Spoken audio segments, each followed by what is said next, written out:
Que Dieu bénisse ta présence ce matin. Un jour dans le pavis de l'Éternel vaut que 1000 ailleurs. Et aujourd'hui, nous avons encore un bon petit moment passé dans sa présence. Alléluia. Le thème de ce message que nous allons partager ce matin est le cri du salut. Alléluia. Le cri du salut. Et pour lequel je vais vous engager à prendre avec moi l'évangile selon Marc au chapitre 10, versets 46 à 52. Alors, c'est une histoire que nous connaissons beaucoup. Voilà. Et vous savez, ce qui est intéressant avec la parole de Dieu, c'est que la parole de Dieu est immuable, c'est-à-dire elle ne change pas. Alléluia. Elle demeure la même. Mais elle continue d'agir des générations sur des générations. Elle transcende le temps. Alléluia. Donc, les civilisations peuvent changer. Les peuples peuvent changer de culture. Des gens peuvent changer d'habitude. Mais la parole de Dieu reste telle qu'elle est. Et elle produit les mêmes effets qu'elle est. Alléluia. La même parole a guéri des gens à l'époque. La même parole continue de guérir les gens aujourd'hui. Et la même parole continuera de guérir les gens après. Alléluia. La même parole a conduit des gens à la conversion hier. Elle continue à amener des gens à la conversion aujourd'hui. Et demain, elle va continuer à convertir des milliers et des milliers et des milliers de personnes. C'est pourquoi, lorsque nous prenons la vie de Jésus, on comprend aisément que Jésus n'a pas fait de publicité. Si on était au temps des réseaux sociaux, vous n'allez pas voir Jésus en train de faire des publicités. Mais les gens allaient courir après lui à cause de son message et à cause de la puissance qui se dégageait. Alléluia. Et c'est Jésus, quand bien même qu'il n'est plus là physiquement, continue de se manifester par le Saint-Esprit dans la vie de tout croyant. Alléluia. Il a fait cette promesse et lorsque tu invoques son nom devant une situation, automatiquement tu es sauvé. Parce qu'il reste attaché à sa parole, il reste attaché à ses principes. Alléluia. Je veux dire aux bien-aimés frères, à quelqu'un de continuer à expérimenter la puissance qu'il y a dans le nom de Jésus. C'est vrai que beaucoup prennent le nom de Jésus en vain aujourd'hui, mais en aucun cas ça ne va dénaturer la puissance et la valeur qui se trouve dans le nom de Jésus. Parce que quiconque l'invoque avec sincérité, avec droiture, avec foi, va expérimenter la grâce qu'il y a dedans. Alléluia. Alléluia. Bien-aimés, Marc chapitre 10, verset 46 à 52, nous montre la vie d'une personne que nous connaissons, qui au travers de ce message a amené plusieurs à la conversion et à vivre l'expérience de la puissance de Dieu dans leur vie. À partir du verset 46, il est dit, ils arrivaient à Jéricho, et lorsque Jésus en sortit avec ses disciples, et une assez grande foule, le fils de Timée, Bartimée, mendiant aveugle, était assis au bord du chemin. Il a entendu que c'était Jésus de Nazareth et il s'est mis à crier, « Fils de David, Jésus, aie pitié de moi. » Plusieurs le reprenaient pour le faire taire, mais il criait beaucoup plus fort. Alléluia. Il criait beaucoup plus fort, « Fils de David, aie pitié de moi. » Jésus s'arrêta et dit, « Appelez-le. » Ils appelaient l'aveugle en lui disant, « Prends courage, lève-toi, il t'appelle. » L'aveugle jeta son manteau et se levant d'un bond, vint vers Jésus. Jésus prenant la parole lui dit, « Que veux-tu que je te fasse? Rabboni. » Lui répondit l'aveugle, « Que je recouvre la vue. » Verset 52, Jésus lui dit, « Va, ta foi t'a sauvé. » Aussitôt, il recouvra la vue et suivit Jésus dans le chemin. Amen. Alors, à ce passage-là, nous allons prendre Matthieu chapitre 8, versets 23 à 27. Nous aurons une suite de versets, de passages qui pourra nous conduire dans ce thème. Il monta dans la barque et ses disciples le suivirent. Et voici, il s'éleva sur la mer une si grande tempête que la barque était couverte par les flots. Et lui, il dormait. Les disciples s'étant approchés, le réveillaient et disent, Seigneur, sauve-nous, nous périssons. Et il leur dit, pourquoi avez-vous peur, gens de peu de foi? Alors il se leva, menaça les vents et la mer et eut un grand calme. Les hommes furent saisis d'étonnement. Et quel est celui-ci, disait-il, à qui obéissent même les voix et la mer? Alléluia. Deuxième histoire que nous prendrons le temps de commenter, depuis déjà l'histoire de Bartimée, ensuite l'histoire de cette tempête qui s'est abattue sur ces voyageurs. Nous allons aussi nous orienter dans 2 Chroniques 13, verset 15, que nous dit la parole de Dieu. Les hommes de Juda poussaient un cri de guerre, et au cri de guerre, les hommes de Juda, l'Éternel frappa Jéroboam et tout Israël devant Abira et Juda. Alléluia. D'abord, au verset 13, Jéroboam les prit par derrière au moyen d'une embuscade, et ses troupes étaient en face de Juda, qui l'avait embuscade par derrière. Verset 14, ceux de Juda s'étant retournés, eurent à combattre devant et derrière, ils criaient à l'Éternel, et les sacrificateurs sonnaient les trompettes. Les hommes de Juda poussaient un cri de guerre, et un cri de guerre des hommes de Juda. Et au cri de guerre des hommes de Juda, l'Éternel frappa Jéroboam et tout Israël devant Abijah et Juda. Et notre passage, dernier passage plus ou moins que nous allons prendre, se trouve dans Josué chapitre 6, verset 5, le verset 5, le verset 15 et le verset 20. Il est question de la prise de Jéricho. Alors, au verset 5, il est dit ceci. Quand ils sonneront de la corne retentissante, quand vous entendrez le son de la trompette, tout le peuple poussera de grands cris. Alors la muraille de la ville s'écroulera et le peuple montera chacun devant soi. Le verset 15 nous dit ceci. Le 7e jour, ils se levèrent de bon matin, dès l'aurore, et ils firent de la même manière 7 fois le tour de la ville, et ce fut le seul jour où il fut 7 fois le tour de la ville.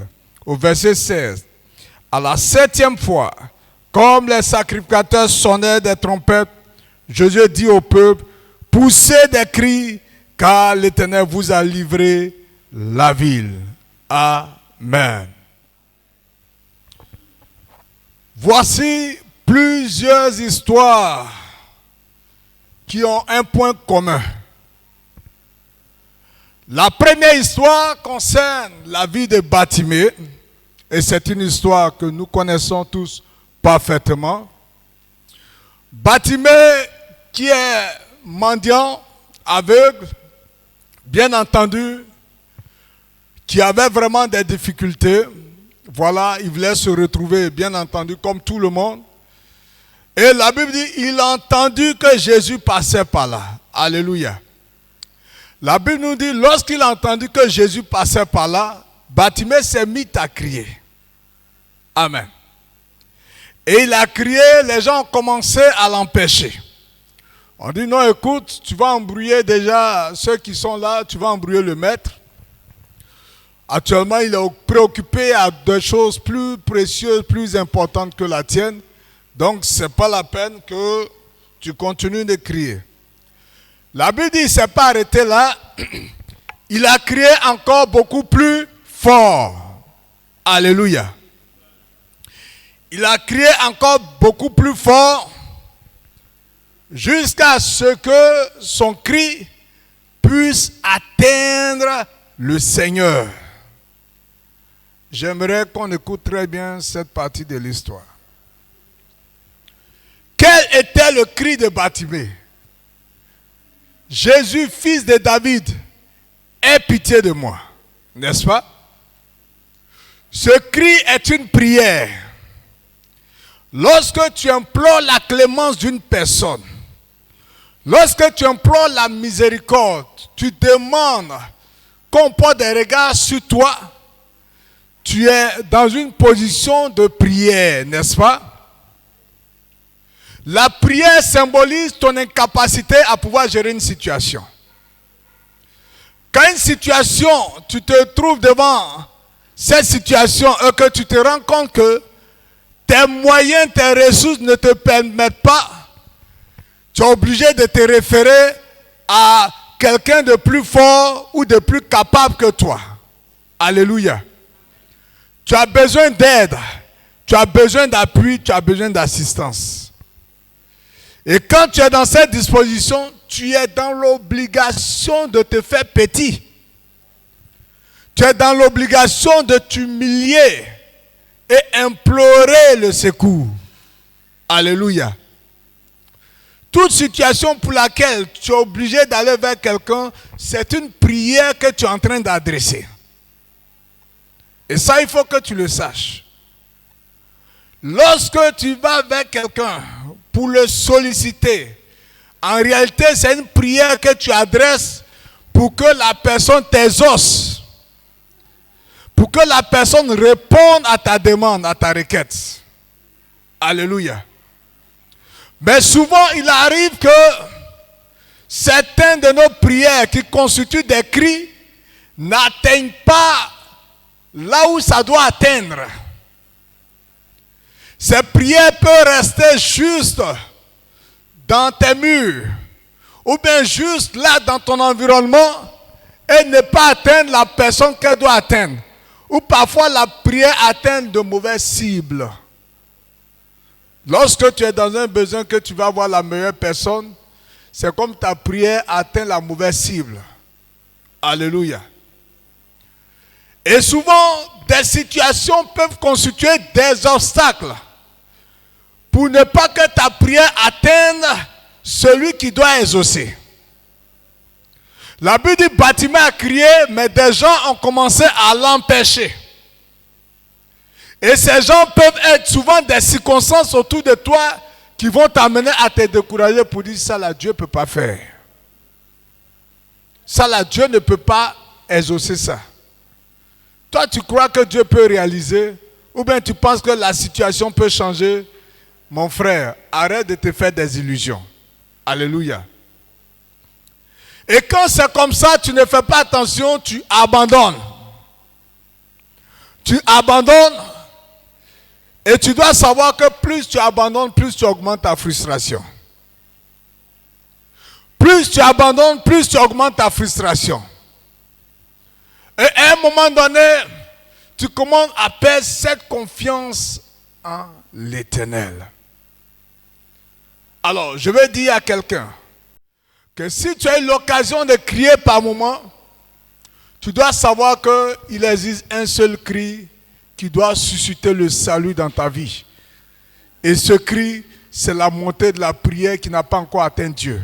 Alléluia.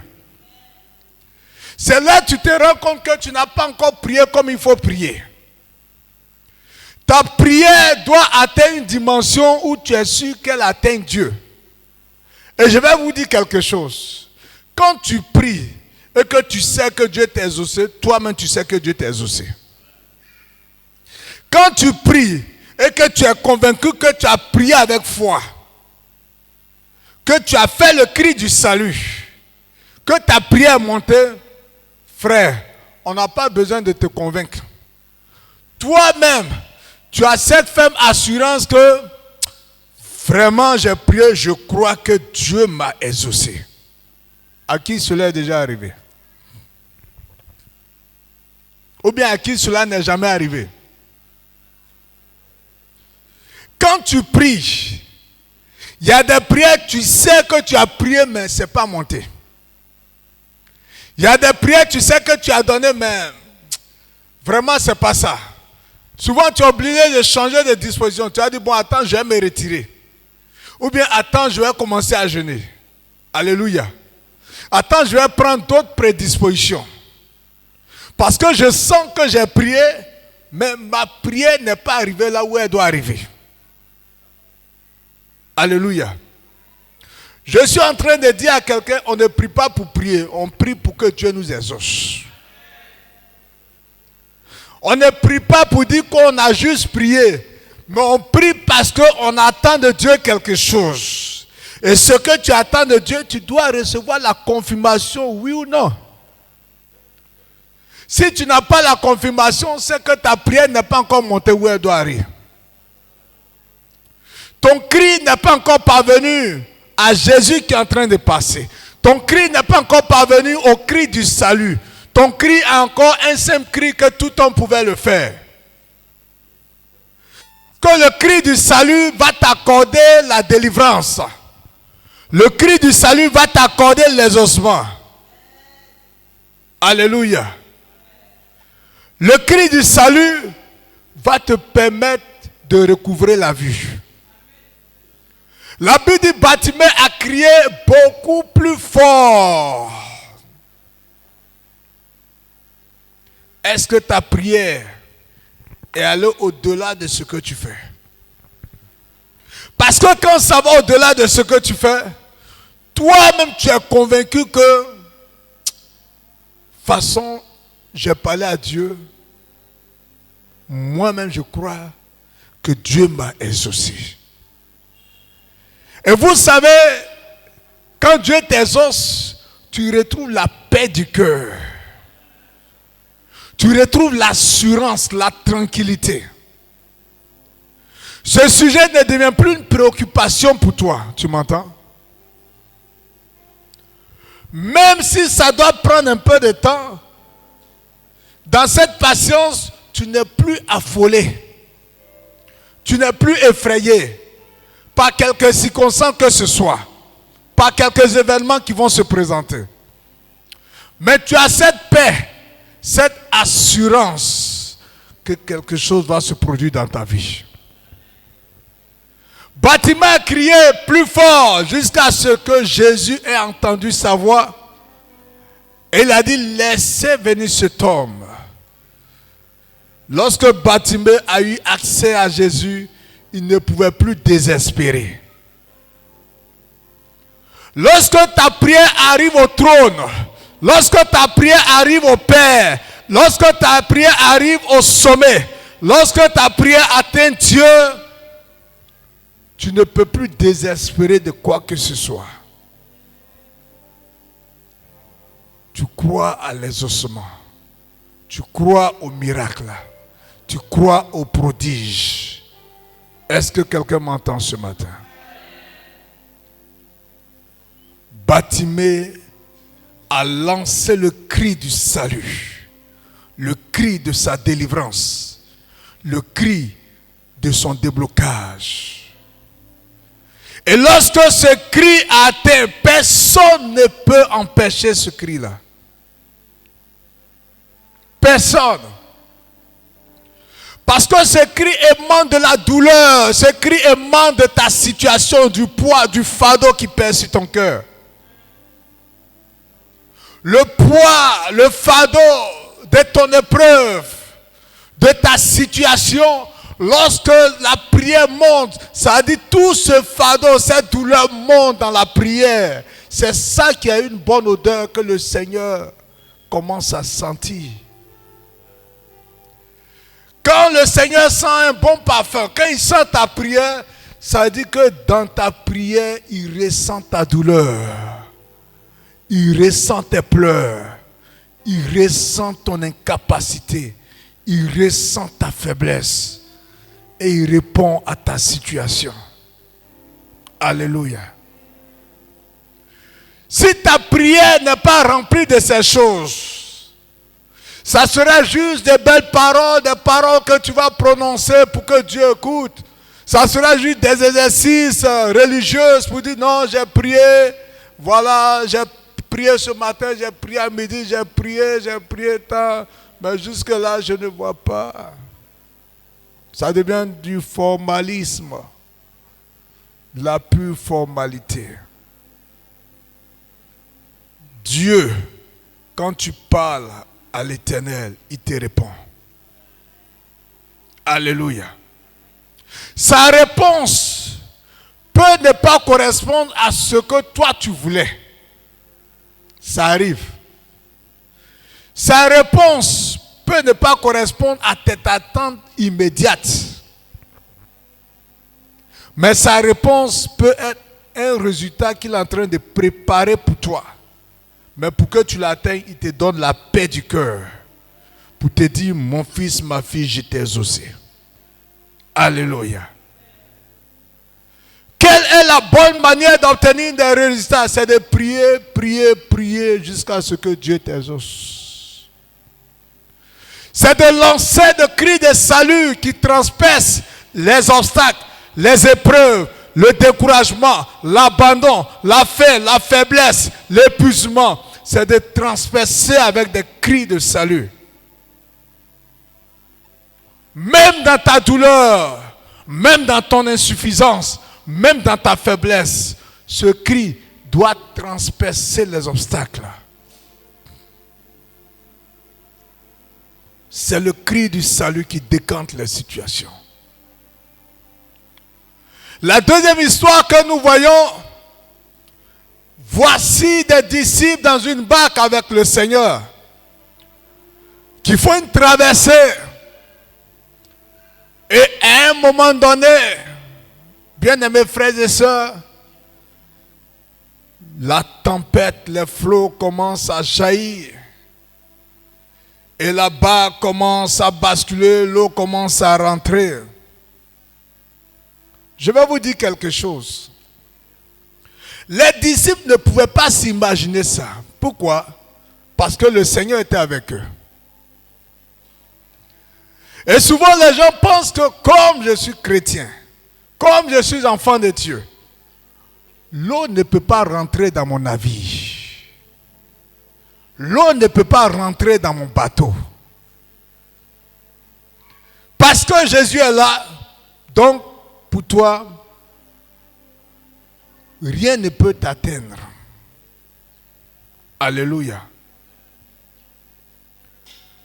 Je suis en train de prêcher un message très important. Pas les messages pour juste flatter, non, comme Jésus est avec toi, rien ne peut t'atteindre. Attention. Les disciples étaient dans la barque avec Jésus. Mais la tempête a fait rentrer l'eau dans la barque. C'est pourquoi la Bible dit ceci. Le malheur atteint souvent le juste, mais l'Éternel en délivre toujours. L'expression souvent présente le niveau de fréquence de ce qui peut nous arriver.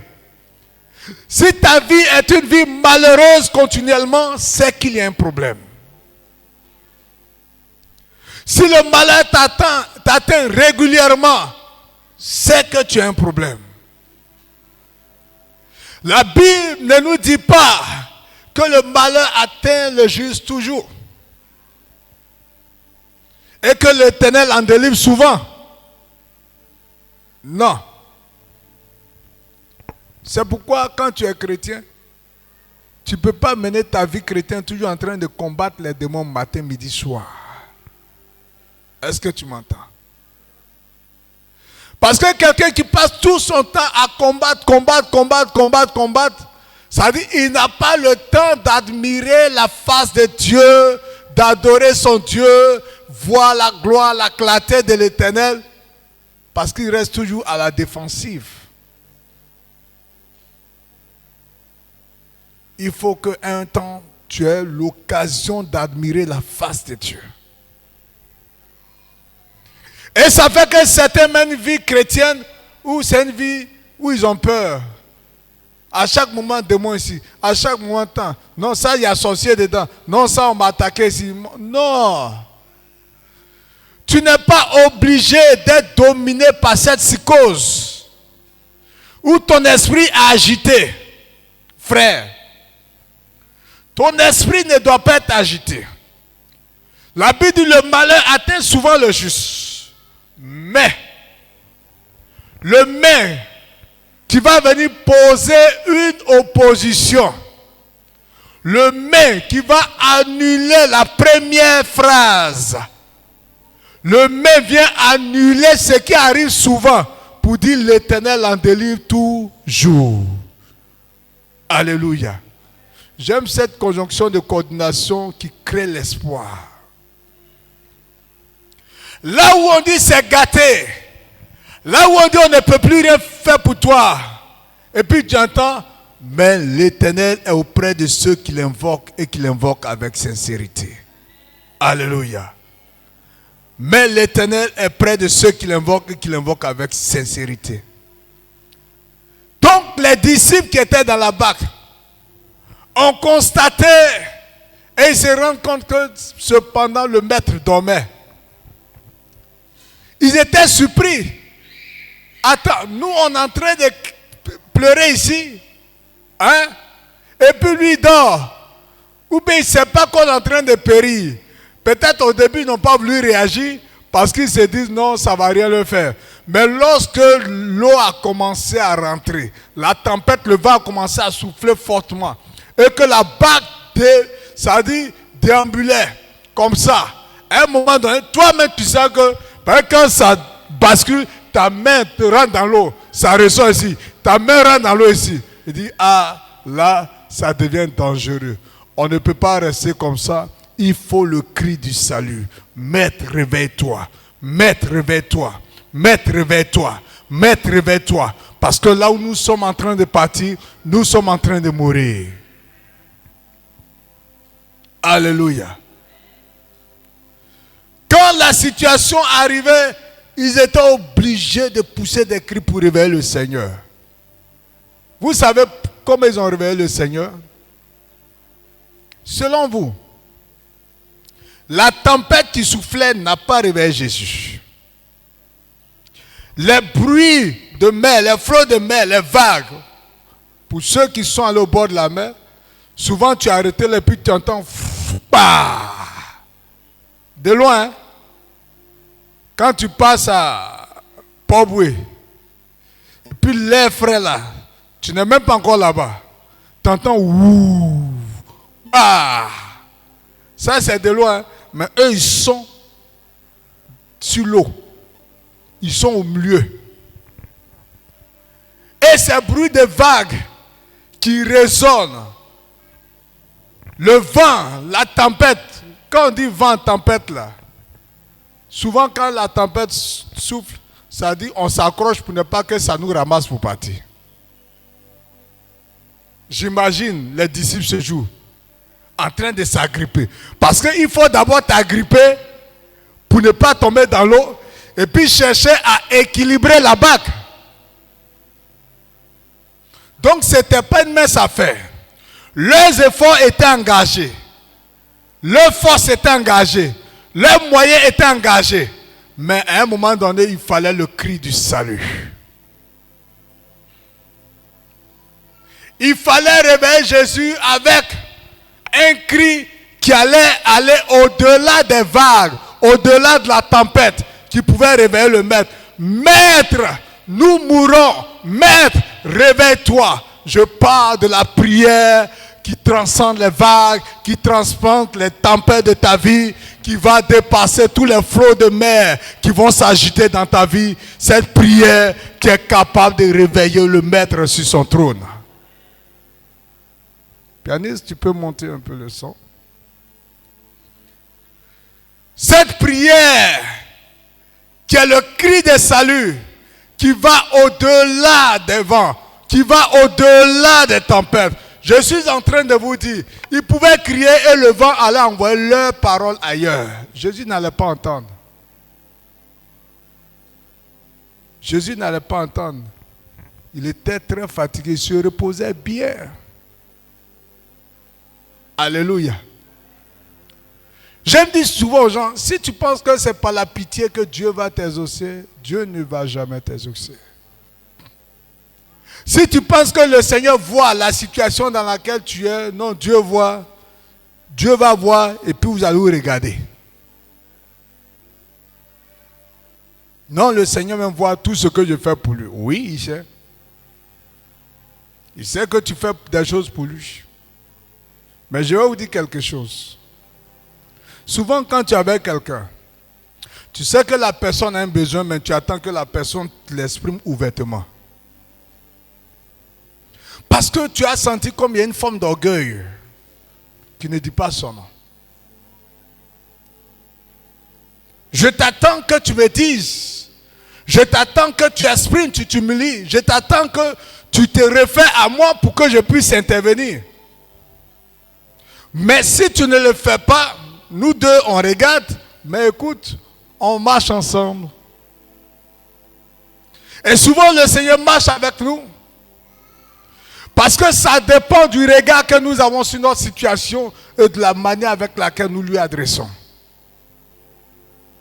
Le dimanche passé, je vous ai fait une illustration avec 2 personnes. Comment il faut prier. Alléluia. Je suis en train de dire ce matin que lorsque tu pries, il y a des prières qui sont le cri du salut, qui doivent transpercer les hommes comme barrière, qui doivent transpercer les obstacles, qui doivent transpercer les tempêtes et les vents pour te permettre d'obtenir ton exaucement. Si ta prière n'arrive pas à dominer la tempête, si ton cri n'arrive pas à dominer les flots de mer, tu ne pourras pas réveiller le maître. Tu ne pourras pas réveiller le maître. Jésus sera à côté de toi. C'est toi qui vas couler. Parce que lui, l'expérience a démontré qu'ils l'ont crucifié. Il est mort, il est ressuscité. Donc où il est là, la mort ne lui dit rien.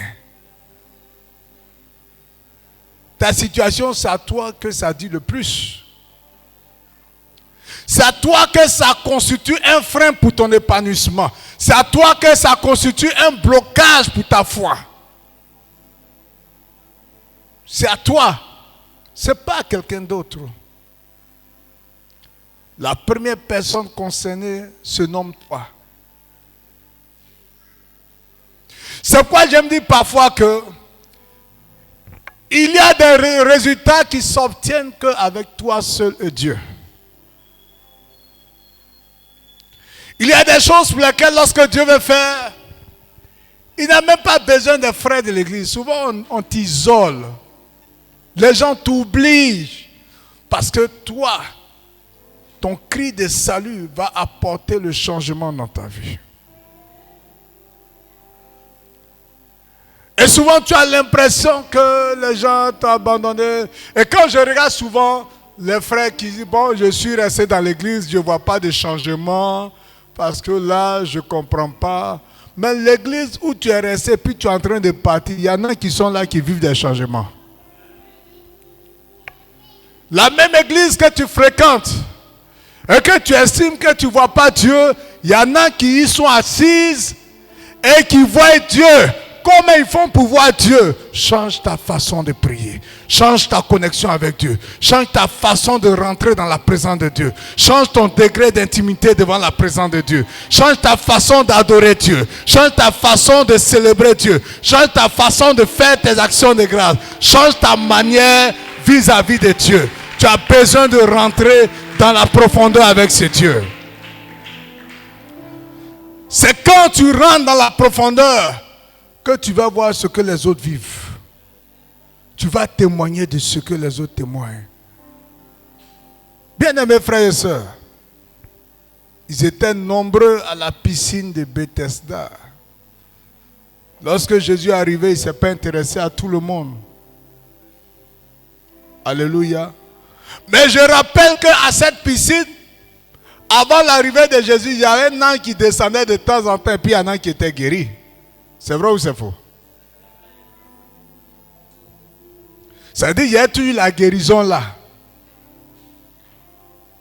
Si Jésus a guéri celui qui a fait 38 ans là, ça veut dire que les autres les peuvent guérir dans cette piscine. Parce que s'il ne pouvait pas être guéri, il allait guérir tout le monde et puis il va dire libérer la piscine. Est-ce que quelqu'un m'entend ce matin? Il a guéri celui qu'il estimait que lui, là, même s'il reste au bord de la piscine, jamais il ne serait guéri. Lui-même, il l'a exprimé. Il a dit, Seigneur, je suis là, je n'ai personne pour me porter. Est-ce qu'on se comprend? C'est pourquoi Jésus n'a pas guéri tous ceux qui étaient au bord de la piscine. Il allait guérir celui-là qui, il sait que lui-là, s'il reste dans cette piscine-là, jamais il ne sera guéri. Parce qu'il va rester toujours attendre quelqu'un pour le porter. Attendre quelqu'un pour le porter. Ça veut dire que le changement, la destinée, le miracle de cette personne dépendait des autres. Donc quand Jésus est arrivé, il s'est occupé du seul cas. Est-ce qu'on se comprend? Il ne s'est pas occupé des autres parce qu'ils savent qu'ils seront guéris dans la piscine. Alléluia. Il s'est occupé de celui qui, il sait que lui là, peut-être ils vont venir prendre son corps là pour aller enterrer. Parce que toute sa vie va passer ici. Il ne va jamais tomber dans cette piscine.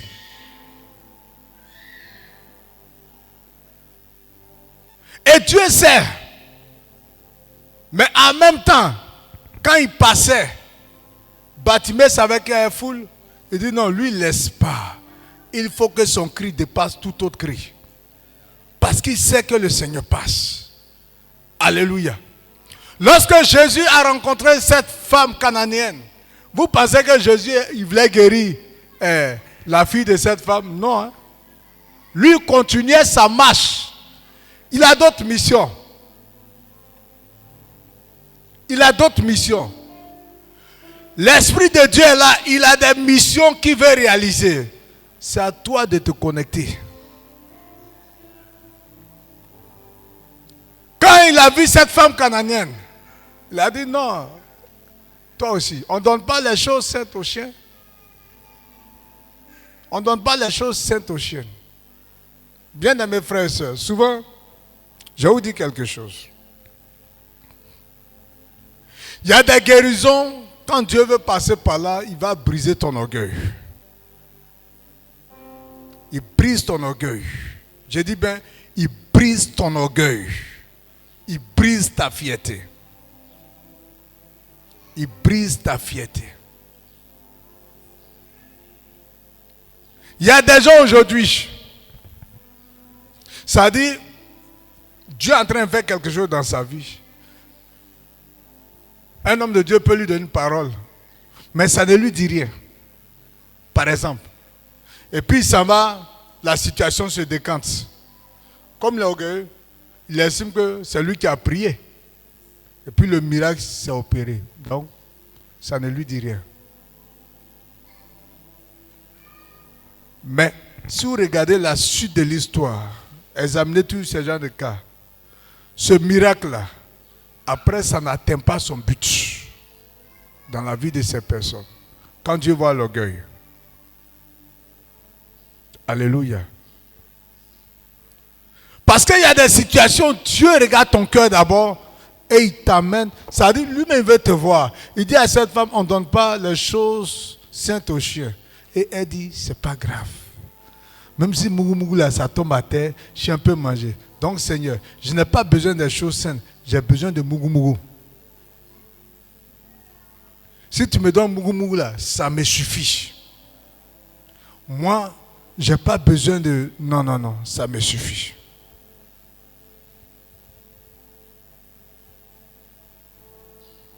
Dieu nous connaît. Et quand Dieu veut répondre à chacun, là, il sait par où il passe. Il sait quel est le moyen qui est mieux adapté pour toi. Il sait où t'es brisé. Il sait comment tu réagis vis-à-vis de toi. Il nous connaît individuellement. Mais il y a des niveaux où il attend que le cri du salut monte à lui. Où il attend que le cri du salut monte à lui. La prière qui va le toucher, frère. Toi-même là, souvent même quelqu'un te demande que tant que ça ne t'a pas touché, tu ne réagis pas. Il peut te demander 1000 fois, mais sa façon, parce que je vous le dis, quand on prie, là, il y a la disposition du cœur qui fait qu'on est pressé même d'intervenir pour toi. Cette disposition-là, ainsi Dieu agit. Et ça compte dans nos prières. Ça compte dans ce que nous transmettons à Dieu. C'est pourquoi je dis la prière montre toute la douleur que tu ressens. Ça se présente devant Dieu pour que Dieu, il sente l'odeur. Et puis il dit, il faut que j'intervienne pour ma fille. Alléluia. Dans cette barque, Jésus était là. Mais il fallait crier plus fort que le vent. Il fallait crier plus fort que la tempête. Il fallait crier plus fort que les vagues de la mer pour réveiller le Seigneur. Le cri du salut transperce les obstacles. Alléluia. Le cri du salut, où des hommes de Juda sont en conflit avec l'équipe de Jéroboam et Israël. Il y a eu le schisme, la séparation en Israël. Les deux royaumes. D'un royaume après la mort de Salomon, le règne de Jéroboam, ça a fragilisé le royaume. Alléluia. Il y avait le royaume de Juda et le royaume d'Israël.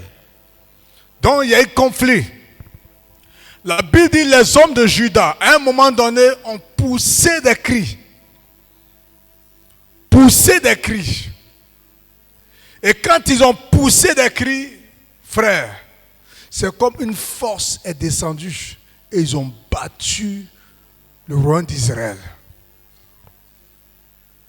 Le cri de salut te donne de la force. Alléluia. Ça te donne la force, ça te donne l'assurance. Vous voyez, quand on se battait avant là, voilà.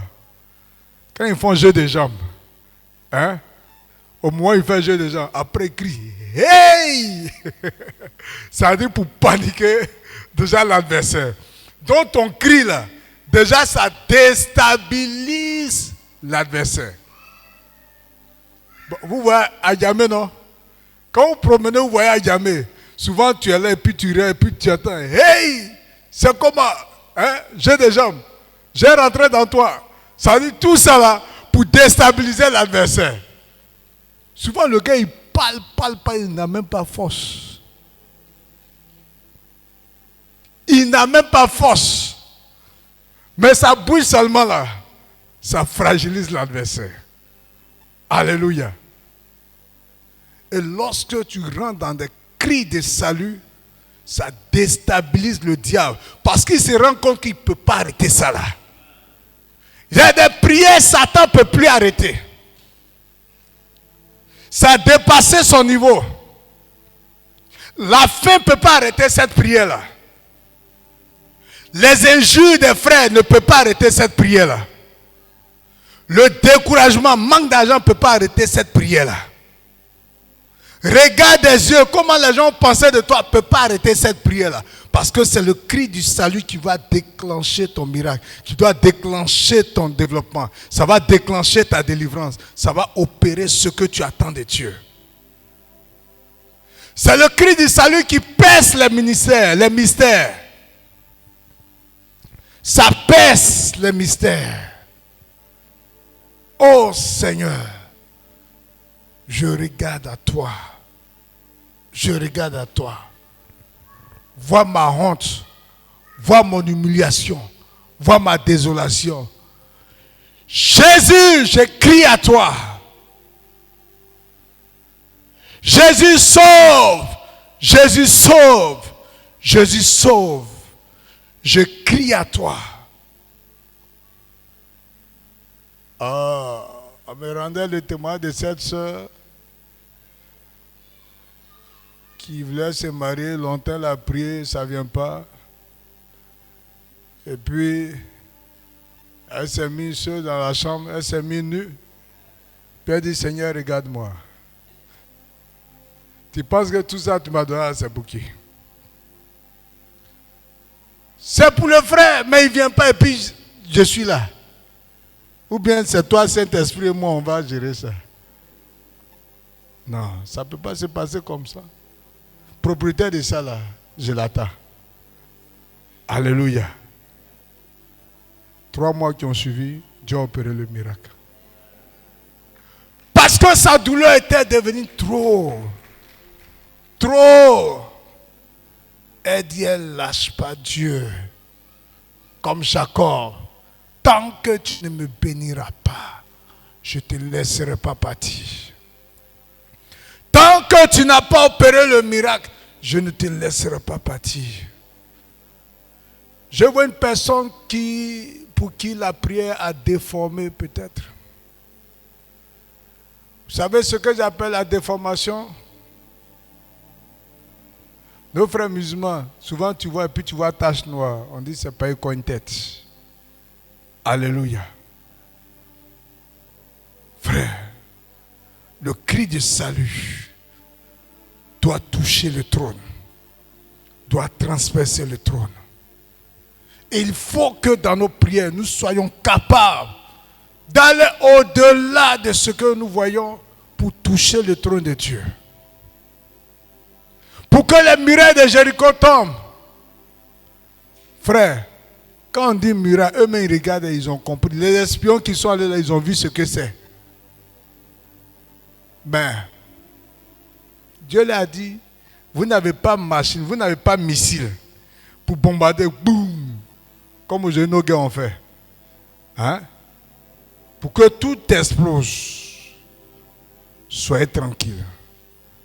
Faites le tout pendant 7 jours. Le 7e jour, vous faites 7 fois le tout. Et le dernier jour, le cri du salut. Poussez des cris de victoire. Poussez des cris de victoire. Ces cris ont fait tomber des murs.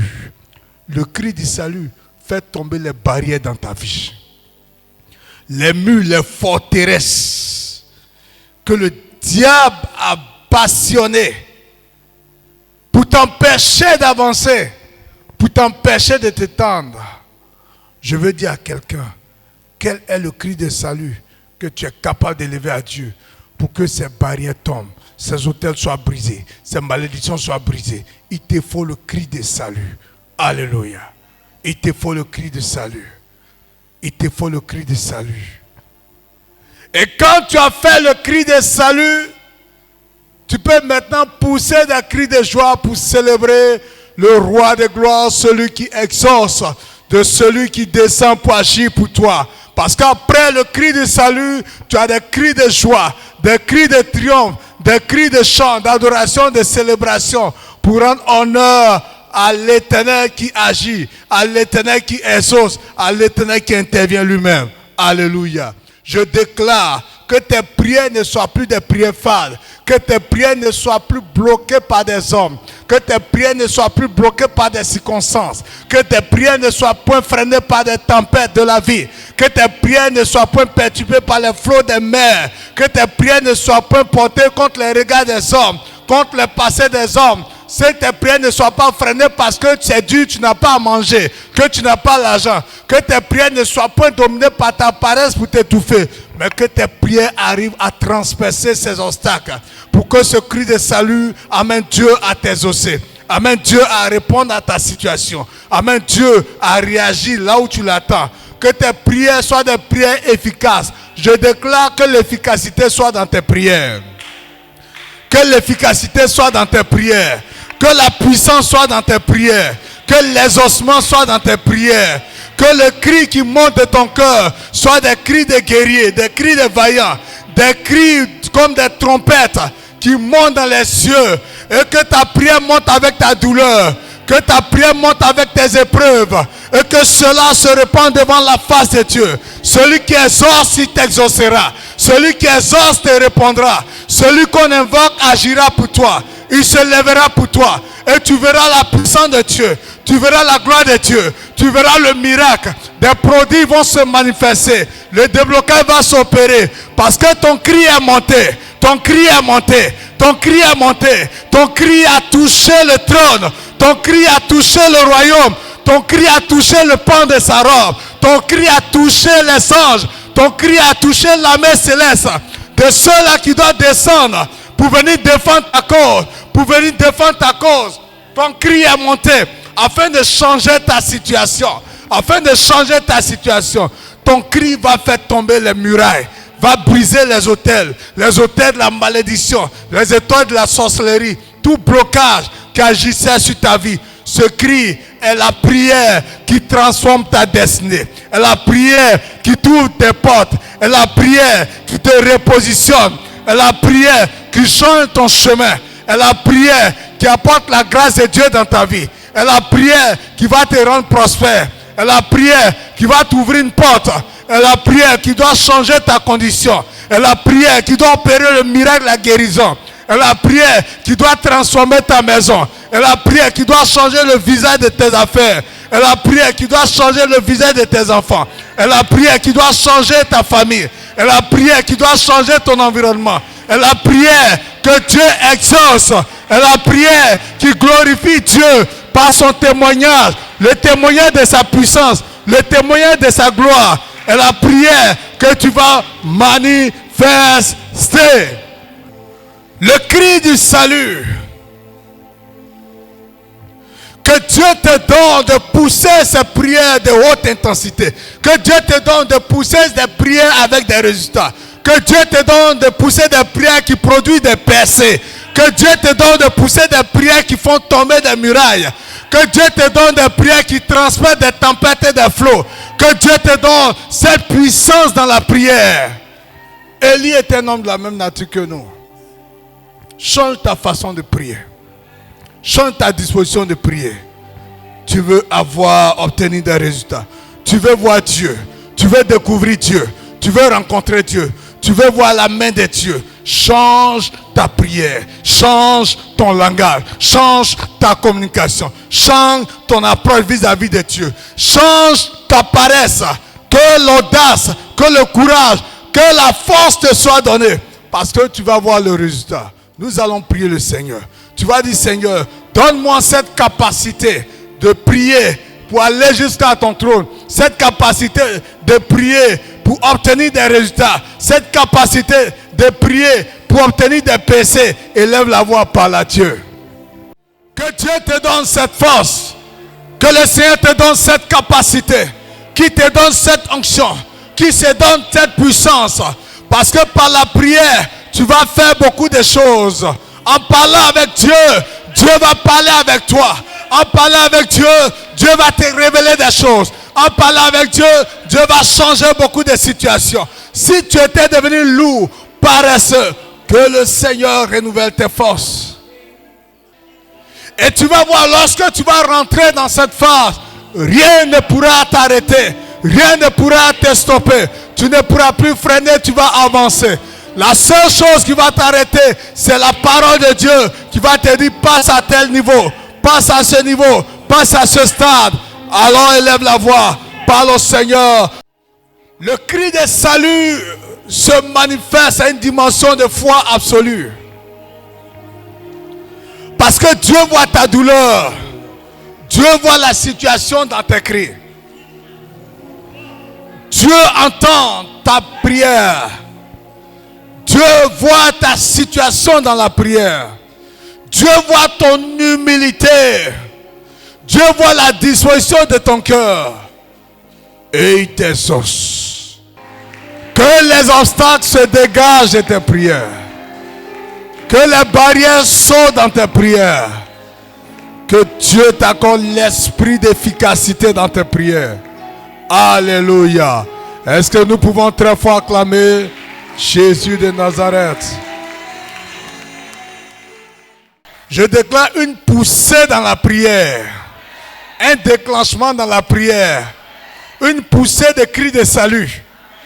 Que le Seigneur aiguise tes prières.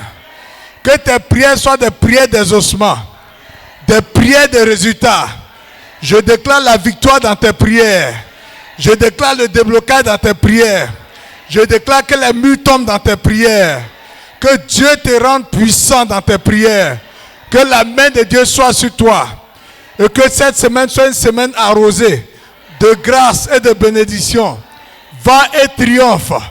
Va et domine. Va et triomphe. Va et domine. Va et que la main de Dieu soit sur toi. Que l'Éternel bénisse chacun de nous au nom puissant de Jésus. Bon dimanche à tous.